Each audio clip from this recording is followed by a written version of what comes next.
Second આપણે જોઈએ હવે part B, stages of growth and development. હવે તમને જણાવી દઉં મિત્રો કે stages of growth and development જે છે એ પરીક્ષા રિલેટેડ બહુ જ મહત્વનું છે. આમાંથી બધી ઝીણી માહિતી જે છે એ બધી પૂછાય છે અને 3 સ્ટેજ મેં તમને બહુ ઈઝી વેમાં અને એક જ પેજમાં મેં તમને આપી દીધા છે. આ બધી વસ્તુનું પીડીએફ પણ તમને ટાઈમે મળી જશે.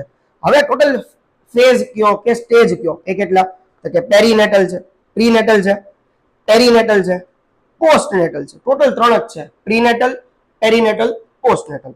હવે આપણે પહેલું જોઈએ કે જેનું નામ છે પ્રીનેટલ ફેઝ.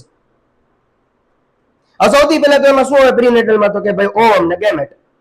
ઓવમ ને ગેમેટ આગળ આપણે વાંચીએ.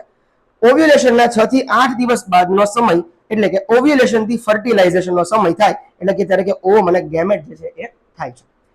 આગળ વધીએ.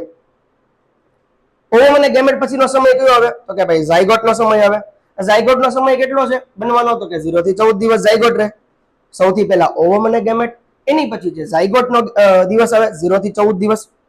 એમ્બ્રિયો એટલે કે 14 દિવસથી 8 અઠવાડિયા સુધીને સમયગાળાને એમ્બ્રિયો કહેવાય છે. આ વસ્તુ જે છે, આ એમ્બ્રિયો જે છે એ એમસીક્યુ માં પૂછાયેલ છે.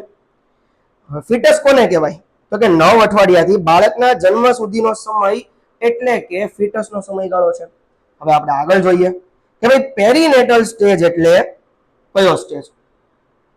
સી, જેસ્ટેશનના 22મા અઠવાડિયાથી જન્મના 7 દિવસ સુધીનો જે સમયગાળો છે, આઈ અગેન રિપીટ, જેસ્ટેશનના 22મા અઠવાડિયાથી જન્મના 7 દિવસ સુધીના સમયને કયો સ્ટેજ કહેવાય, તો કે પેરીનેટલ સ્ટેજ કહેવામાં આવે છે.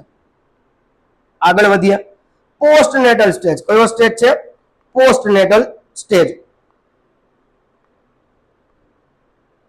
પોસ્ટનેટલ સ્ટેજમાં કેટલા છે, તો કે ભાઈ ટોટલ 6 આવે, બરાબર છે. હવે એમાં પહેલું આપણે લઈએ તો કે સૌથી પહેલું કયું, તો કે નિયોનેટ.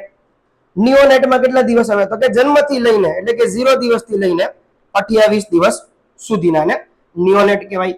અર્લી નિયોનેટ એટલે તો કે 0 થી 7. લેટ નિયોનેટ એટલે તો કે 8 થી 28 દિવસ. આગળ વધીએ. ઇન્ફન્સી. ઇન્ફન્સીનો સમયગાળો કયો, 28મો દિવસ જેવો પૂરો થાય અને 29મા દિવસમાં બાળક બેઠે ત્યાંથી લઈને 1 વર્ષ સુધીનો તમામ સમય એટલે કે ઇન્ફન્સી. આગળ વધીએ.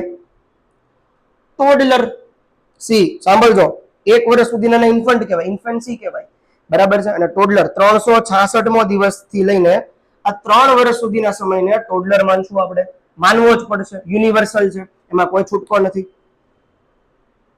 હવે પ્રી સ્કૂલ. 1096મા દિવસથી 6 વર્ષ સુધીના સમયગાળાને પ્રી સ્કૂલ કહેવામાં આવે છે. આગળ વધીએ. સ્કૂલ એજ અથવા તો મિડલ ચાઇલ્ડહુડ. સાંભળજો, આ બહુ અગત્યનો ટોપિક છે, બરાબર છે. આમાં 2 પાર્ટ પડે, તો સ્કૂલ ગર્લ ને સ્કૂલ બોય. હવે સ્કૂલ ગર્લ નો સમય કયો, તો કે 6 થી 10 વર્ષ. સ્કૂલ બોય નો સમય કયો, તો કે 6 થી 12 વર્ષ. બરાબર. કેમ 6 થી 10 વર્ષ અને 6 થી 12 વર્ષ, તો કે ભાઈ ગર્લ જે છે એમાં 10 વર્ષ પછી અને બોય જે છે એમાં 12 વર્ષ પછી પ્યુબર્ટીનો એજ શરૂ થાય છે. કયો, પ્યુબર્ટી. બરાબર. અક્ષર ઉપર ન જતા નોલેજ ઉપર જજો. Thank you. કેમ કે હું ગાંધીજી બે આરે ભણતા. ઓકે, હવે આગળ વધીએ. એડોલેસન્ટ નો સમયગાળો જોઈએ. પ્યુબર્ટી થી એડલ્ટહુડ કયું છે, પ્યુબર્ટી થી એડલ્ટહુડ સુધીના સમયગાળાને કયો સમયગાળો કહેશું, એડોલેસન્ટ સમયગાળો. હવે એમાં 3 આવે, અર્લી, મિડલ, લેટ. અર્લીમાં 12 થી 14, મિડલમાં 14 થી 16 અને લેટમાં 16 થી 20 વર્ષ સુધીનો સમયગાળો. હવે આશા છે કે ભાઈ આખા જે સ્ટેજ છે, ફેઝ છે, એ તમને સમજાઈ ગયા હશે, બરાબર. તો હવે પાર્ટ સી તરફ આપણે આગળ વધશું. Thank you.